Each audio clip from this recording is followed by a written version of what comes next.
For years, as the assault on abortion has escalated, as doctors were assassinated, as clinics were bombed, as women were harassed. Abortion is murder. Just because you haven't given birth to your child, you're still a mother. And shamed, and hundreds of restrictions were passed, shutting down abortion access across this country. The Democratic Party and the so-called leaders of the so-called pro-choice movement have sought to avoid a direct confrontation with these fascists. They have sought common ground with the fanatics driving this assault. They have insisted that they, too, want to make abortion rare.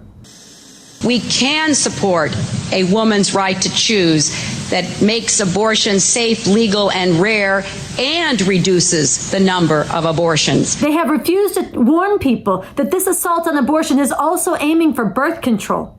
And they've tried to rebrand abortion as just another form of health care.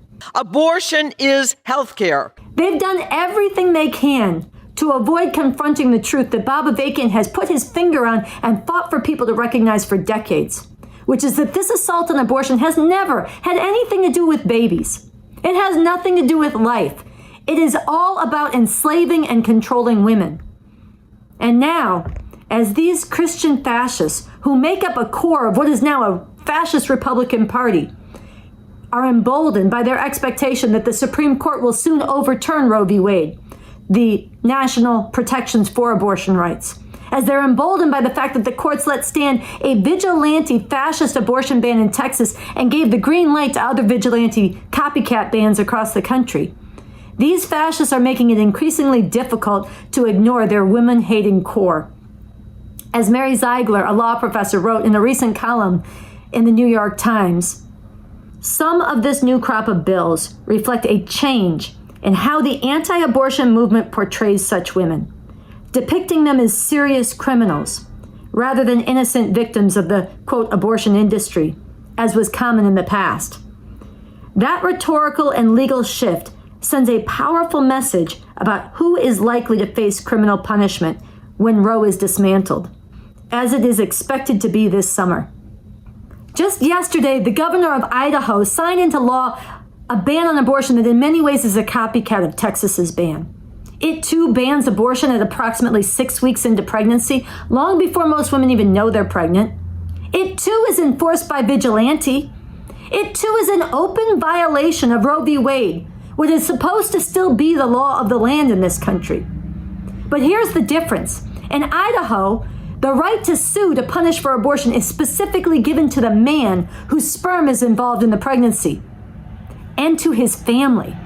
That's right, the man and his family can sue anybody who assists a woman in getting an abortion, blackmailing them and intimidating them out of assisting her, isolating her, and compelling her in this way to carry a pregnancy to term and be forced to have a child against her will. The only exception to this is if the man is convicted in court of having raped the woman. But even then, the family of the rapist still has the right to sue and compel this woman to have her rapist's baby. This is sick. This is twisted. This is misogynist violence enforced by the state on top of the misogynist violence carried out by men who are socialized and indoctrinated by this twisted patriarchal society. Meanwhile, fascists in Missouri are seeking to ban all abortions, even in cases of ectopic pregnancies, when the fertilized egg has no chance of becoming a healthy baby, but the woman has a very high chance of dying. They're seeking to punish anybody who would help a woman from Missouri access an abortion, even in another state. And they're seeking to treat the shipment of abortion pills to women who need them as drug trafficking. And then down in Oklahoma, a state where many of the women from Texas who can't get abortions in their own state have traveled to, if they can scrounge together the resources, the child care, all that's required to get an appointment in Oklahoma, Oklahoma is fighting to pass a 2-week ban on abortion. And this is a state that has already begun putting women in prison for endangering their pregnancies, like Brittany Pula, who is serving 4 years for a miscarriage. In other words, there's a whole tsunami of laws bearing down to punish women for exercising control over their own bodies and pregnancies, or even having miscarriages. This is outrageous. And yet still, in the face of all of this, so many of the so-called leaders of the so-called pro-choice movement are still playing dumb. They're still trying to downplay the danger and keep people out of the streets. Listen to what Alexis McGill, the current president of Planned Parenthood, had to say earlier this month at South by Southwest. And note, she is speaking in Texas in front of an audience of people deeply concerned about the abortion rights emergency. There is no state, including Texas, including Mississippi, Missouri, where banning abortion is popular. And yet, state after state, what we have seen has been a series of rules changes, of gerrymandering, of weaponizing rules changes to change and remake the judiciary, all of which has essentially conspired to allow for this proliferation of bans across all of these states. We are literally asking for permission to take care of our own healthcare, our own bodies, and make decisions for ourselves. And permission from lawmakers who don't even understand how our bodies work. She's right that the bans on abortion are not popular, but she's acting like the problem is that these fascist politicians just don't understand how our bodies work. No, they are driven by hatred and desire to control women. They talk about women as host bodies. She goes on. The question we have to ask ourselves in this moment, right, is that it's not if Roe is going to fall. The question is, who are we going to be when we are no longer defending Roe? Notice she says, it's not if Roe falls, but when Roe falls. She is giving up before even waging a fight, capitulating in advance and telling you that's the only option. And in terms of who we're going to be when we're no longer defending Roe, that's just dishonest bullshit because she's not defending it now. But the question is also not a mystery. Who will you be after Roe falls if you didn't stand up and fight against it? You will be complicit. And then she continues. Who are we going to be when we are unleashed to actually have a conversation around where true equality fits and sits in the Constitution, and how is that going to galvanize us to fight? And here's the problem with this. If we accept the fall of Roe without a fight, it's not us who will be unleashed. It is the fascists who will be unleashed to put their foot on the accelerator even more aggressively, just like they've done with all these brutal and vicious laws I've been discussing after they got the green light when people didn't stand up in massive numbers and resist the ban in Texas. And finally, Alexis McGill Johnson says this. The rage that is going to be in the streets, that we have to be a part of that we have to make sure that we are educating everybody about what is at stake, that we are talking about kind of what we heard, and making sure that we're encouraging people to vote like literally like their life depends on it, because it does. So here she recognizes that there will be rage in the streets. She recognizes that there is the potential and the simmering rage beneath the surface right now against this assault. But she insists that all this rage be channeled back into the elections, back into the killing confines of this system. These confines that never served the people and always served the system. These elections, which now are increasingly dominated by the fascist Republican Party and rigged. She even began by admitting this. She talked about the gerrymandering. She talked about the weaponizing of rules changing. She talked about the judiciary being seized by fascists. And yet she still insists that this rage be channeled back into these killing confines. Leaders like this, or so-called leaders like this, are so enslaved to this system that they are willing to facilitate the enslavement of women. And if people go along with this, if people follow this misleadership, not only will this give a green light to this fascist juggernaut that is bringing a nightmare for women beyond what most people have even begun to imagine, this will accelerate the whole fascist dynamic, laced with white supremacy and hatred of immigrants, the assault on LGBTQ rights, the assault on science, and the recognition of climate change, and so much more. And it will further the very negative dynamic of otherwise decent people learning to accept and accommodate one horror after another.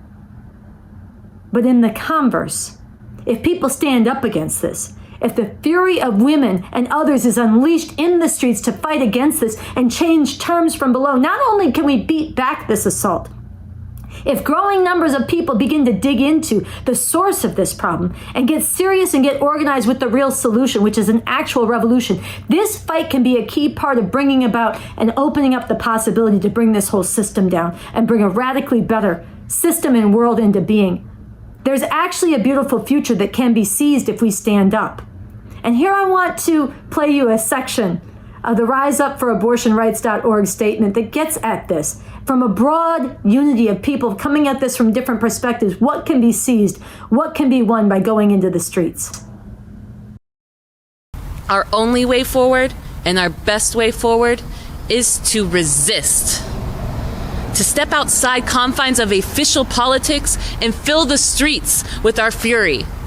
Growing in numbers in cities and small towns, uniting all who can be united, and coming back stronger and continuing sustained, non-violent mass protest. Shaking all of society from the streets to the arts and sciences with our determination. Drawing inspiration from the mighty outpouring of women and others around the world against patriarchal degradation. Changing the whole political atmosphere throughout society and what woman haters from the Supreme Court to the state houses to the streets feel they can get away with. Rising up with courage and conviction to defeat this assault while bringing closer a future where women and all people are free. This vision is based in reality. It is possible precisely because of how vicious, how disruptive, and how rapidly this assault on abortion rights is intruding into and disrupting people's lives and bringing a nightmare. And that precisely because of how ferocious this is, there is a basis for people to see it and be woken up in the millions to fight against it. But only if we get out there and challenge them with the truth and struggle with them fiercely to wake up and join this fight now before it is too late. RiseUpForAbortionRights.org mobilized beautiful, powerful protests on International Women's Day, March 8th, that brought forth a beginning taste of the defiance and the courage and the joy of standing up against this.